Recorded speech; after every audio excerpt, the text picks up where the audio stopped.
härskartekniker, va? Inte skulle väl du använda några sådana? Jo då, det gör alla människor lite av och till. Ja, därför behöver vi utbilda om det på jobbet, härskartekniker, och träna upp våra alldeles egna och personliga mottekniker mot när vi ser att någon drabbas, när vi själva drabbas eller när vi själva är boven. Att jobba mot härskartekniker, det är en kunskapsfråga.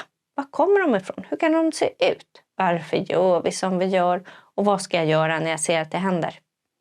Att lägga en halvdag på det, att följa upp på en arbetsplatsträff lite då och då, ja, väl investerad tid.